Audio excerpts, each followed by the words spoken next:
මාව හඳුන්වන අවස්ථාවේ කිව්වා මම විශේෂයෙන්ම අගමැති හැටියට කැබිනට් මණ්ඩලයේදී මේ අනුමත කරා කියලා. මම ඇත්ත කියන්න ඕනේ. මෙතුමිය දැන් මේ මාලිගාවක් නෙමෙයි මේ උසාවි සංකීර්ණයක්. අද මං එනකොට දකින්නේ මාලිගාවක්. ඉතින් මම හිතන්නේ කරුණු වහලා මේක කැබිනට් මණ්ඩලයට ඉදිරිපත් කරලා තියෙන්නේ. කොහොම හරි එතුමිය විශාල උනන්දුවක් අරගත්තා මේ උසාවි සංකීර්ණය ඇතිකරන්නට මුදල් ලබා ගන්න.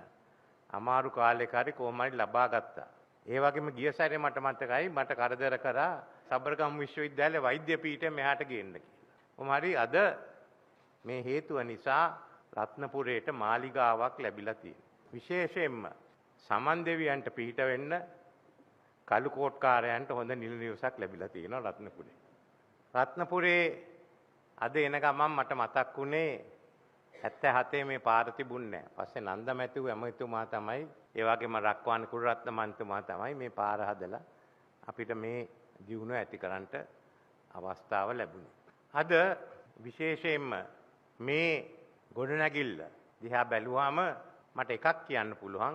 නීතියේ ආධිපත්‍ය සරිලන විදිහට ගොඩනැගිල්ලක් මෙතන තියෙන්නේ. අපේ අධිකරණ ඇමතුමා සඳහන් කරපු හැටියට අපි නීතියේ ආධිපත්‍ය තහවුරු කරන්නට තියෙනවා. මේ රටේ ව්‍යවස්ථාවේ ජනතා පරමාධිපත්‍යයයි නීතියේ ආධිපත්‍යයයි අත්වැල් බැඳගෙන එකට යන්නේ. එයින් පිට යන්න බෑ. එහෙනම් ඒවා ක්‍රියාත්මක කරද්දී ඒකට අදාළ සහයෝගය දෙන්න තිබෙනවා. ප්‍රජාතන්ත්‍රවාදී ක්‍රමයක්. අපේ අග්‍රවිංශකරුතුමා කිව්ව හැටියට අපිට අවුරුදු 200කට වඩා පැරණි අධිකරණ ක්‍රමයක් තියෙන්නේ. ඒ බ්‍රිතාන්‍යයේ මං හිතන්නේ අපි ගියොත් ඕලන්ද කාලෙට ඒකෙත් තිබුණා ඒ වගේම පැරණි ක්‍රමවේදයක්. එහෙනම් බලනවා නම් ආසියාවේ පැරණිම නීති පද්ධතියක් තියෙන්නේ ලංකාවේ. ඒකෙන් තමයි අද අපි මෙතෙන්ට එන්නේ. ඒ නීති පද්ධතියත් ඒ වගේම ඒකේ ක්‍රියා කරන සියලු දෙනාම යුතුයකමක් තියෙනවා මේ වැඩ කටයුත්ත ආරක්ෂා කරන්න. මේ අවස්ථාවේදී විශේෂයෙන්ම මේ ගොඩනැගිල්ල නිසා මේ ඉන්න සියලු දෙනාට විශාල පහසුකමක් ලැබෙනවා. එක ස්ථානයේ උසාවි සියල්ලම තියෙනවා. ඒ වගේම අනික් පහසුකම් ලැබෙනවා. මේ එක්කම අපිට තව කාරණයක් තියෙනවා. අපේ අධිකරණ ඇමතුමත් ඒ වගේම අග්‍රවිංශකාරතුමත් සඳහන් කරපු එක අපේ අද තියෙන නීතියේ ප්‍රමාදය. ඒක විශාල ප්‍රශ්නයක්. අපි ඒක විසඳන්න ඕනේ. රටක් ක්‍රියාත්මක වෙනවා නම් අපි එනන් නීතියේ ප්‍රමාදයක් තියෙන්න බෑ. ඒ සාමාන්‍ය ජනතාවට විතරක් නෙමෙයි විශේෂයෙන්ම අපිට එන ආයෝජකයන්ට අහන ප්‍රශ්නය. මේ ගැන මම දීර්ඝ වශයෙන් කතා කරන්නේ. අපි නීතිඥ සංගමේ නුවරඑළියේ පැවැත් වූ සම්මේලනයේදී ඒ කතිකයන් විශේෂයෙන්ම මේකේ අඩුපාඩුකම් ගැන විසඳුම් ගැන යෝජනා ගණනාවක් ඉදිරිපත් කරා. ඉතින් අපි තීරණය කළා තියෙන්නේ විශේෂයෙන්ම අග්‍රවිංශකාරතුමා එක්ක සාකච්ඡා කරගෙන ආණ්ඩුව වෙනුවෙන් ඒ ඇමතිවරුත් ඒ වගේම අග්‍රවිංශකාරතුමා ඇතුළු අභියාචනාධිකරණයේ සභාපති ඇතුළු ඒ උවමනා විංශකාරතුමන්ලත් ඒ වගේම මහා අධිකරණයේ දිසාධිකරණ මහේස්ත්‍ර උසාවි නියෝජනය කිරීමත් ඊට අමතරව පාර්ලිමේන්තුවේ ආණ්ඩු පක්ෂයේ විපක්ෂයෙන් නියෝජනය කරන මන්ත්‍රී කණ්ඩායමකත් නීතිපති දෙපාර්තමේන්තුවේ නියෝජ්‍ය පිරිසකුත් ඒ වගේම අපේ නීතිඥ සංගමේ කණ්ඩායමක් සමගත් නියෝජිතයන් සමග එකට එකතු වෙලා මේ ප්‍රශ්නේ සාකච්ඡා කරා. එක කණ්ඩායමක් අනික් කණ්ඩායම දිහා බලලා දොස් කියලා මේක විසඳෙන්න බෑ. මේක කාලෙක ඉඳන් ආව එකක්. අනික් එක තියෙනවා ඒක පාර්ලිමේන්තුවෙන් කරන්නේ මම හිතන්නේ ඇමතුමා බාර අරගෙන තියෙනවා. අපේ නීති ප්‍රතිසංස්කරණය කරන සමහර නීති මම හිතන්නේ උසාවිය වාගේම ශ්‍රේෂ්ඨාධිකරණය වාගේම පරණයි. මම හිතන්නේ මට කිව්වේ මේ පොලිස් ආඥා පනත දැන් අවුරුදු 175ක් ඇති. කිසිම වෙනසක් වෙලා නැහැ. තාම තියෙනවා Tamanට පුළුවන් ඕනනම් විශේෂයෙන්ම Tamanගේ මුදලින් වත්තක් ආරම්භ කරන්න පොලිස් කඳවුරක් දාන්න. අපි ගෙවලා ඒක කරගන්න පුළුවන්. අන්න එහෙමයි ඒ කාලේ තුනේ. කොහොමත් මේ වැඩ කටයුතු ගැන අපේ විශේෂයෙන්ම අධිකරණ ඇමතුමා විශාල උනන්දුවක් අරගෙන දැන් ඉස්සර නීතියක් එන්නේ මාස 6කට සැරයක් දැන් නිකන් අර කර්මාන්ත ශාලාවක් වගේ හැමදාම නීති පිට වෙනවා. මම හිතන්නේ මේ අවුරුද්ද අවසාන වගේ වෙනකොට පාර්ලිමේන්තුවට දෙන අවුරුද්දෙත් සති දෙකක් නෙමෙයි සති 3ක්වත් රැස් වෙන්න වෙයි එන්න තියෙන නීති සම්මත කරන්න. එක ප්‍රශ්නයක් තියෙන්නේ ශ්‍රේෂ්ඨාධිකරණත් පිළිහිද කියලා මේ නීති ගැටුම්පත් එක්ක වෙන එකක් නැතුව. ඉතින් මේ අපි සාකච්ඡා කරලා බලන්න. මම විශේෂයෙන් මෙතෙන්ට පැමිණියද්දී මේක ආරම්භ කරේ අපේ ගරුතර පූජක පක්ෂයට සංඝයා වහන්සේලාට ඉස්ලාම් හින්දු කතෝලික පියතුමන්ලාට ඔක්කොම ආගමික චාරිත්‍ර අනුව ආගමික චාරිත්‍රයෙන් පසුව ඒ ක්‍රමවේදයේ හැටියටම ඇමතුමා ගිහින් ඒ වගේම පූජා පැවැත් මේ පළතුරු තෑගි කළා. ඉතින් විශේෂයෙන්ම මේ දාන කටයුත්තත් ආගමික කටයුත්තක් වෙන්නේ අපේ රටේ ආගම පිළිබඳ තියෙන ලැබියාව පමණක් නෙමෙයි අපේ ව්‍යවස්ථාවෙන් ආගම් භක්තිය ආරක්ෂා කරන නිසා මූලික අයිතිවාසිකමක් හැටියට. The whole concept of the right of worship is now being challenged, and I think on Thursday the Human Rights Council have to give a decision on it. Towards the end of the last month, a person called Solvan Momita asked for permission to go in front of the Turkish embassy in Sweden to burn a Quran. The police refused permission. The Supreme Administrative Court gave permission, claiming it's a right of expression. They applied, the police acted on the basis, it on the right of worship. The Supreme Administrative Court said it is the right of expression. After the burning took place, there was a big outcry. Sweden got pressure from all the countries. We all had to deploy it. We all denounced it. Even Israel came out and said, you can't do this. This is a book concerning the God of Abraham and you can't be involved in it. So, but what did Sweden do? Sweden, of course, said the burning of a holy text is an offensive and disrespectful act and a clear provocation. But then they said constitutionally protected right of freedom and speech, assembly, expression has to be safeguarded. Now, on one hand, we are saying it's the freedom of worship that has been violated, and they say no, this is the freedom of expression, it should be safeguarded.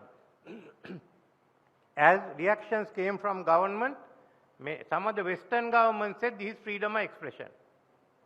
It comes under while they deplored that, they brought it under freedom of expression.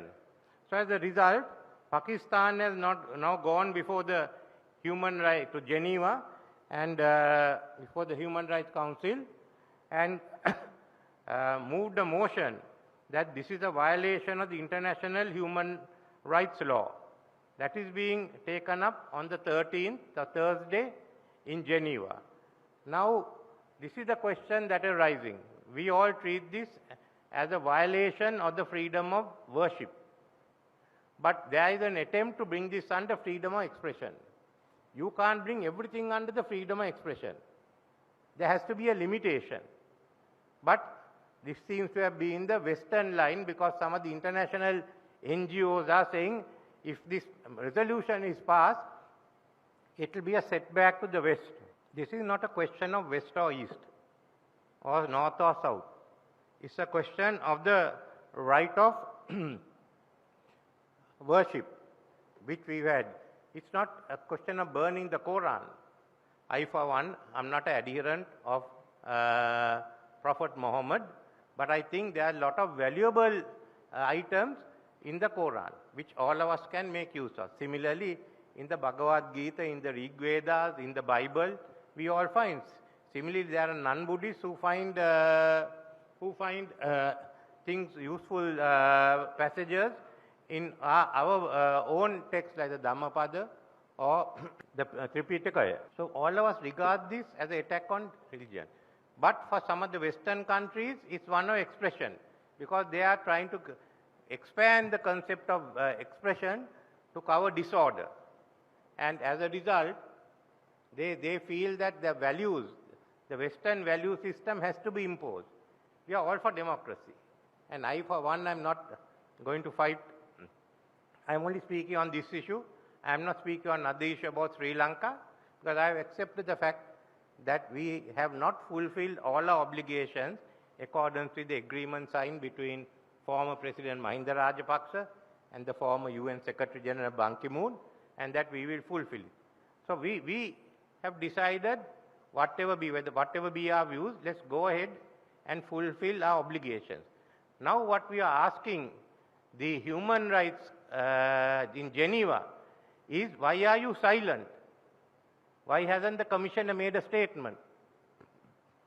Why are you going to wait for a vote? Now this is an important issue for all of us. Now, what is the value system we are going to follow? Our judicial power and our sovereignty comes from the people. But as a member of the UN, we have to follow the Declaration of Human Rights. But then, what is the value system we follow? We have so far followed whatever has been said by the Human Rights Council in Geneva. But now a question comes, it all depends on what position will they take. Your freedom of worship cannot be challenged. You can't give it another interpretation and cover the freedom of worship by the freedom of expression. The Human Rights Declaration was a result of President Roosevelt's 4 freedoms. And in the first freedom was freedom of speech and expression. The second freedom, as he said, freedom of every person to worship God in his own way. Then he accepted the fact that people must be able to worship whichever way he said worship God. When it came to the declaration, it became religion and belief. So it's very, very clear if you look at what President Roosevelt has said, that this is a violation of the freedom of worship. If you're going to say that this, if you're going to excuse this act on the basis of freedom of expression, then basically you have to rewrite history about Adolf Hitler, who burnt all the books and many of the Jewish cathedrals, and make him a Nobel Prize winner. So one of the two. So now we have come to this stage. Now what are we going to do? Well, let's look at what is going to take place on Thursday. If the Human Rights Council gives in to pressure and says this is a freedom of expression, then there will be a total break between most of us in the South and the Western value systems. On the other hand, if they say this is a violation of freedom of worship, then they must define the limits of freedom of expression. It's a question of freedom of expression and public harm. What is it that you have to follow? So this is the issue that is coming up there. But I have asked the government, I have asked the foreign minister that we should also take it up in the Commonwealth. Let's take it up in the Commonwealth. And then the Justice Minister and others can go and argue the case. I said to first speak to the Secretary General of Commonwealth. And I think Commonwealth then must take a leading role in human rights. You can't leave it to one section of the people where it gets politicized. It has to be the right of all the people. So this is a big test. Are the Human Rights Council going to accept the freedom of worship and put limitations on the freedom of expression? Are they not going to do it?